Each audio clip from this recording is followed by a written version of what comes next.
오늘은 다윗의 자기 성찰 원리, 다윗의 자기 성찰 원리이란 제목으로 말씀을 상고합니다. 오늘 본문도 다윗의 기도하는 시입니다. 그런데 깊이 한번 이 본문을 생각해 봐야 할 중요한 내용이 있습니다. 그래서 오늘 이 본문의 기도를 다른 말로 바꾸면 자기 성찰이다, 이렇게 말씀을 드릴 수가 있습니다. 성찰이라는 말은 살필 성, 살필 차, 찰. 자기 자신을 하나님 앞에서 깊이 바라보고 정말 하나님께 이 기도를 내가 이렇게 드리는 것이 맞는지, 아니면 내 욕심, 내 생각, 내가 중심이 되는 잘못된 기도를 드리고 있는지 성찰해 봤다, 그런 뜻입니다.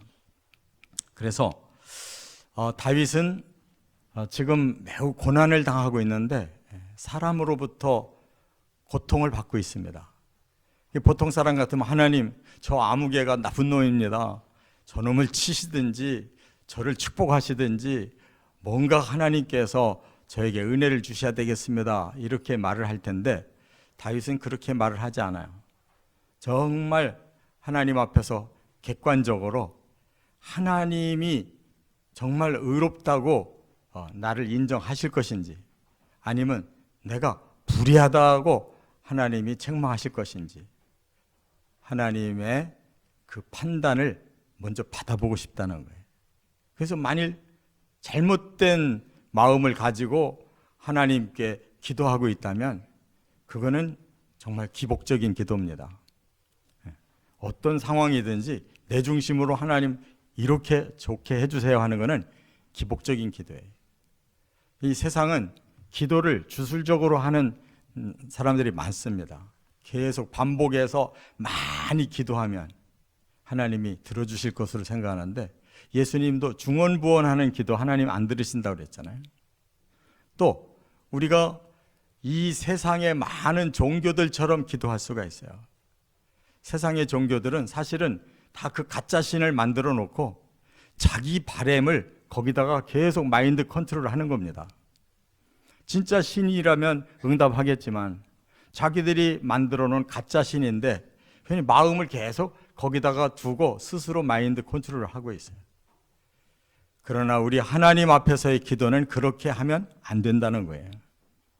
살아계신 하나님 앞에 우리가 기도할 때에는 우리가 잘못해놓고도 무조건 잘되게 해달라고 기도할 수도 없는 거고, 또 현재 우리가 죄를 졌으면서도 그냥 하나님 앞에 기도만 하면 된다고 하는 것도 잘못된 것이고, 우리의 미래를 이런 식으로 계속 가면 그것은 잘못된 것이라는 거예요. 그래서 다윗은 자신의 이 고난이 과거에서 어떤 문제가 있었는지 하나님 앞에 기도해보고 있어요.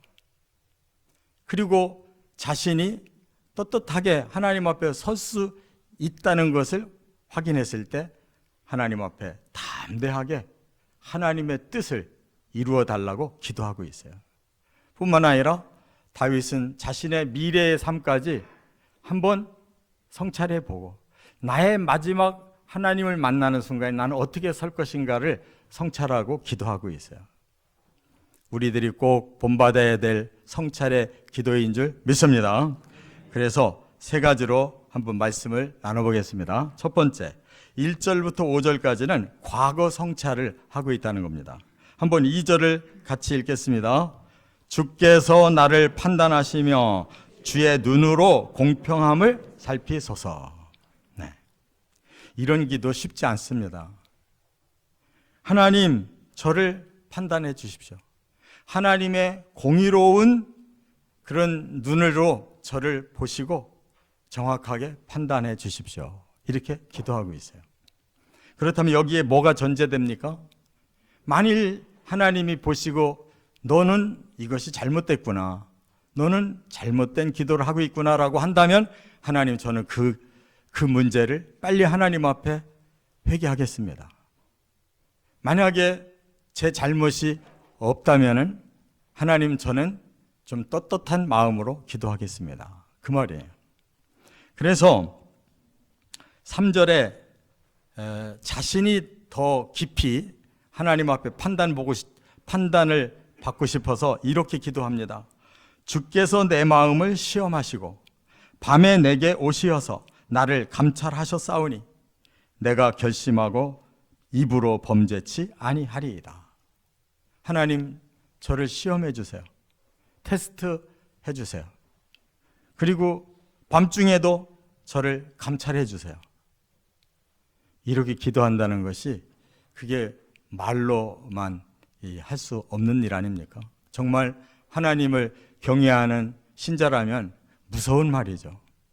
하나님 앞에 저는 시험을 받아보고 싶습니다. 하나님 감찰해서 제가 통과가 돼야지, 그렇지 못하다면 저는 지금 이렇게 기도할 수가 없습니다. 제 마음에 아무리 하나님 앞에 제 자신을 성찰하며 기도해봐도 저는 범죄치 않았습니다.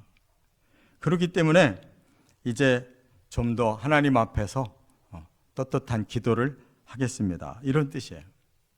4절에 사람의 행사를 논하며 나는 주의 입술의 말씀을 따라 스스로 삼가서 포악한 자의 길을 가지 아니하였사오며. 이제 마음이 편안해지고 떳떳해지니까 이렇게 기도합니다.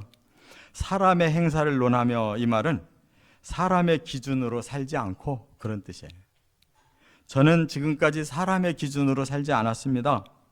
그리고 하나님 입술에서 나오신 그 말씀을 따라서 스스로 삼가하면서 살았습니다. 말씀에 거리끼지 않도록 열심히 노력하고 살았습니다. 저는 포악한 자들의 길을 결코 함께 가지 않았습니다. 이렇게 기도할 수가 있었다는 것입니다. 이러한 성찰의 기도를 해야 될 줄 믿습니다. 그래서 5절에 나의 걸음이 주의 길을 굳게 지키고 실종하지 아니하였나이다. 참으로 다윗은 영적으로 깊은 이러한 성찰이 되어 있기 때문에 하나님께 자기의 중심을 다 드리고, 혹시 죄가 남아 있다면 그 죄를 회개하려고 하는 것이고, 혹시 의의 고난을 받고 있다면 하나님의 그 응답을 듣고 싶은 거예요. 그렇기 때문에 1절에는 이렇게 확신 있게 기도를 시작했습니다. 여호와여, 의의 호소를 들으소서.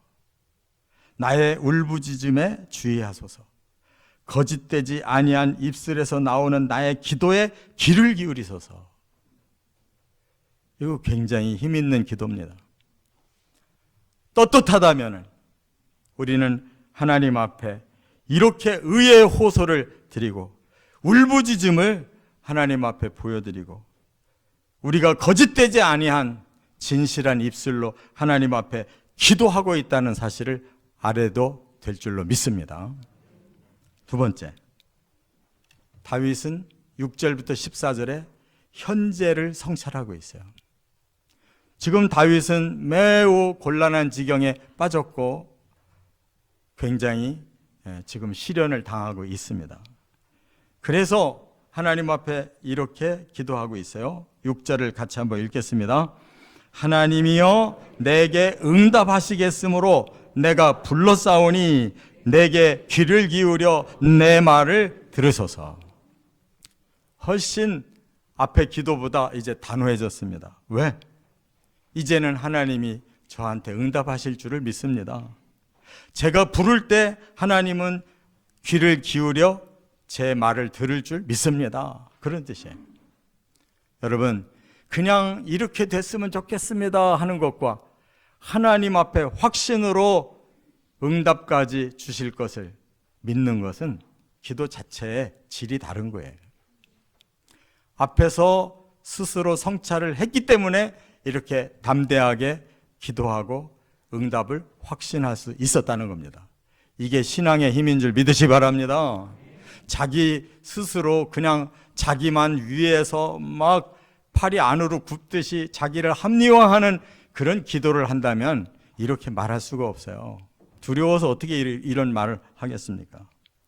그런데 이제는 확신이 왔기 때문에 7절에 의인이 고난을 당할 때 주님께 피한다면 주님은 결코 외면하지 않으시고 오른손으로 구원해 주시고 사람이 생각지 못한 귀한 사랑을 베풀어 구원하시는 하나님이십니다. 이렇게 고백하고 있다는 것입니다. 여러분, 오른손이라는 것은 바로 하나님이 옆에 계시다는 뜻이에요. 믿으십니까? 하나님은 항상 의로운 자의 오른편에 계신 거예요. 또 사람들이 생각하지 못하는 사랑을 하나님 품고서 우리를 기다리셨다가 그 사랑으로 우리를 감싸신다는 거예요. 제 아무리 많은 사람들이 우리를 미워한다 할지라도 하나님의 사랑을 느끼는 사람, 하나님의 그 품어주시는 사랑을 깨닫고 있는 사람은 행복한 사람입니다. 염려할 것이 없는 줄 믿습니다. 그래서 8절에는 더 이렇게 확신합니다. 나를 눈동자같이 지켜주시고 주의 날개 그늘 아래 감춰주실 것입니다. 여러분, 우리 사람의 이 기관 중에는 눈동자처럼 귀한 게 없어요. 그래서 하나님이 사람을 만들어 놓으실 때 이 눈동자는 아주 본능적으로 보호하도록 돼 있어요. 우리가 인식하기 전에 무의식적으로 감게 돼 있어요. 하나님도 마찬가지로 우리 성도들이 위급에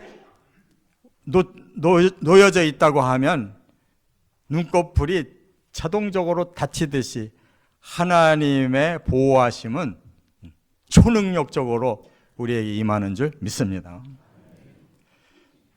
어린 새가 무서운 들짐승에게 물려서 죽을 수밖에 없는 상황이 이르렀을 때 어미 새라면 그냥 놔둘 리가 없잖아요. 어떤 위험을 무릅쓰고라도 그 어린 새를 자기 날개로 덮고 자기가 뜯어 먹힐지라도 보호하잖아요. 주님의 전능하신 날개 밑에 들어온다면 더욱 튼튼하게 우리를 지켜주실 줄 믿습니다. 이렇게 확신이 들고 나니까 이제 하나님 앞에 진짜 기도 제목이 나와요. 뭐라고? 9절부터 14절에 보면 하나님, 제 앞에 악인이 있습니다. 그들은 의인을 노리는 원수들입니다. 그들의 마음에 기름이 꽉 차 있습니다. 이 뜻이 뭐예요? 하나님 믿는다고 하면서도 마음에는 세속의 욕망이 가득하다는 거예요. 세상적인 생각이 가득하다는 거예요. 그래서 다윗을 괜히 흠잡고 이렇게 고통을 주고 사람들이 이렇게 다윗을 둘러싸고 이렇게 괴롭게 한다는 거예요. 그러면서 그들이 의인을 보고 노려보고 땅에 넘어뜨립니다. 이렇게 말합니다. 다윗은 하나님 앞에 의롭게 살려고 노력을 했는데 그들은 계속 다윗을 넘어뜨리려고 이렇게 음모를 꾸미고 있다는 거예요. 그것을 하나님 앞에 이제 고발하고 있는 겁니다. 그렇다면 의인이 어찌 고발을 할까 이런 생각이 들잖아요. 만일 다윗이 그 악인들과 같은 생각을 품었다면 이렇게 기도할 리가 없어요. 그냥 당장에 가서 때려 죽이든지 뭔가 살인극이 벌어질 수가 있어요. 근데 다윗은 그렇게 하려고 하지 않아요. 대항하려고 하지 않아요. 하나님 앞에 하소연할 뿐이에요. 하나님이 판단하시고 하나님이 응답하십시오. 그 악을 하나님이 막아주십시오라고 기도하고 있다는 사실을 깨달으시기 바랍니다. 그래서 더 구체적으로 14절에 다윗의 가장 가슴 아픈 상황을 이렇게 설명해요. 하나님 앞에. 이게 좀 단어가 좀 어려워서 제가 우리말 성경으로 번역을 해봤어요. 오 여호와여, 주의 손으로 이런 사람들에게서 나를 구하소서. 그들은 자기들의 몫을 다 받고 사는 사람들입니다. 그들은 주의 재물로 자신들의 배를 채우고 그 자식들도 풍족히 먹이고 남은 재산을 자식들에게 남겨주었습니다. 이렇게 말해요. 그럼 이게 무슨 뜻이겠습니까? 하나님의 선민들이 다 하나님께 복을 받았어요. 그런데 악한 짓을 하는 자들은 다윗에 대해서 시기하고 질투하더니 이제는 하나님께는 헌신도 안 하고 오직 하나님 주신 축복을 자기들만 독차지하고 자기 자자손손까지 내려가기를 원하면서도 오히려 하나님 앞에 헌신하고 의롭게 살고 있는 다윗을 못되게 방해하고 있다, 그 말이에요. 이 시를 쓴 배경 속에 우리가 뭘 발견할 수 있느냐면 다윗은 하나님 앞에 더 헌신하려고 노력하고 있었다는 거예요. 우리가 성경적으로 보면 가장 미움받은 그 대상이 사울에게 미움을 받았죠. 그래서 겨우 살아나서 왕이 됐는데 사울 그 통치 시대에 그만 법궤를 뺏기고 말았어요. 블레셋에게. 그런데 다윗이 왕이 돼서 소원이 뭐였냐면 하나님을 모시는 거예요. 법궤를 찾아오려고 전쟁을 일으켜서 목숨 걸고 법궤를 예루살렘으로 모시고 왔지 않습니까? 그리고 성전을 짓고 싶었는데 너는 피를 많이 흘려서 안 된다라고 거절하셨어요. 그리고 그 법궤가 들어오는 과정에서 그만 율법을 잘 몰라가지고 그냥 웃사가 죽기도 했죠. 그때 하나님이 계시를 내려요. 지금 법궤가 중간에 머물러 있는 그곳이 바로 성전터다. 그러니까 다윗이 바로 깨닫고 그 터 주인을 찾아가서 돈을 다 주고 그걸 사서 성전으로 바칩니다. 지금의 그 예루살렘의 성전터가 다윗이 헌금해서 성전터가 만들어진 거예요. 하나님이 성전을 짓는 거 허락지 않으시니까 너무 안타까워서 자기 자신이 다 재료를 다 준비해서 헌납을 하고 그리고 죽어요. 솔로몬은 지었을 뿐이에요. 성전터도 모든 성전의 재료도 다윗이 다 마련하고 죽었어요. 그런데도 어찌 그렇게 원수들이 많은지, 하나님 앞에는 헌신하지 아니하고 자기들 배만 채우고 자자손손 세상 복을 받기를 원하는 악한 자들이 다윗에게 어찌 그리 계속 고통을 주는 원수들이 있었는지, 그것을 지금 다윗이 하나님 앞에 기도하고 있는 거예요. 여러분, 세상 사람들은 어차피 그 영적인 통로가 우리 성도들과는 다릅니다. 사탄이 지배를 하고 있기 때문에 그들은 세상 외에는 알 수가 없어요. 그러나 우리 성도들은 이 세상을 넘어서서 영원한 하나님의 나라, 하늘나라의 성전이 있는 줄 믿습니다. 우리는 그곳을 향하여 헌신하고 하나님을 위하여 사는 것이에요. 그러므로 세상의 박해와 또 고통은 당연하게 여기시기를 바랍니다. 세 번째, 이제 15절에는 그의 미래를 성찰하고 있어요. 중요한 것은 다윗은 현실에만 머물지 않는 사람이라는 거예요. 목표가 있는 사람이라는 거예요. 거기까지 성찰을 해봤다는 거예요. 15절 같이 읽어보겠습니다. 나는 의로운 중에 주의 얼굴을 배우리니 깰 때에 주의 형상으로 만족하리이다. 여기에 사람의 욕심이 있습니까? 나는 의로운 중에 주의 얼굴을 배우리니 그랬어요. 그리고 그것을 깰 때에 이렇게 말합니다. 여러분, 우리는 이 땅에 아무리 건강하게 아무리 많은 일을 했다 할지라도 어느 날 우리는 잠들어야 돼요. 죽음의 세계로 들어갑니다. 다윗은 거기까지를 생각하고 있어요. 그러나 많은 사람들은 죽음만 생각합니다. 그 이후가 없어요. 그러나 다윗은 깨는 날이 있다는 것을 알고 있어요. 그날 주님의 얼굴을 보는 날이라는 걸 알고 있다, 그 말이에요. 그러면서 자기의 소원이 뭐냐면 주의 형상이 보였을 때 자기에게도 그 형상이 있다면 더 이상 바랄 것이 없습니다. 우리의 마지막 성찰은 과연 내가 천국을 향하여 지금 얼만큼 가고 싶어 하는지, 그리고 우리의 모든 것을 다 내려놓고 우리가 끝으로 주님 앞에서 눈을 뜨는 날이 확실하게 올 것인지, 이것을 짚고 넘어가야 될 줄 믿습니다. 이 땅에서 제 아무리 신앙생활 잘했다 할지라도 천국이 예정되어 있지 않다면 그 사람의 믿음은 거기까지예요. 죽음으로 끝나는 거예요. 그리스도인의 믿음은 죽은 후에 다시 깨는 것을 믿고 하나님의 형상을 내 안에서도 발견하고, 아, 내가 신앙생활을 거짓으로 하지 않았구나, 하나님의 형상을 내가 닮은 꼴로 천국에 입성했구나라고 깨닫는 순간이 우리에게는 최고의 기쁨인 줄 믿습니다. 목표가 거기에 있는 줄 믿습니다. 그렇다면 그 이상 더 바랄 게 뭐가 있냐 이거예요. 천국에 어디 원수가 있으며 천국에 어디 하나님 앞에 헌신과 또 세상의 무력이 따로 있겠냐 이 말이에요. 우리의 목표는 모두 하나가 되어 거기까지 가는 것입니다.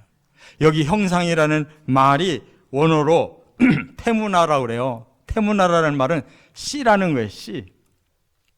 여러분, 우리가 부모님의 씨를 받아서 태어나서 부모와 우리 많이 닮았잖아요. 저도 자식을 낳으니까 저를 은근히 많이 닮았더라고요. 우리는 하나님의 자식들이에요. 하나님의 형상으로 지음받았어요. 그렇기 때문에 이 땅에 사는 동안 악을 다 빼내버리고 하나님 나라에서 눈 뜨는 날은 하나님 형상만 남아있어야 될 줄 믿습니다. 다윗은 그게 소원이라는 거예요. 하나님의 얼굴을 뵙는 순간 하나님의 형상이 내 안에 있어서 어쩌면 이렇게 하나님과 함께 이렇게 만난다는 것이 닮은 꼴인지 그걸 깨닫고 감격하는 것으로 더 이상 다른 것을 바랄 게 없습니다. 이렇게 말하고 있어요. 이 신앙 고백이 성찰을 통해 나온 거예요.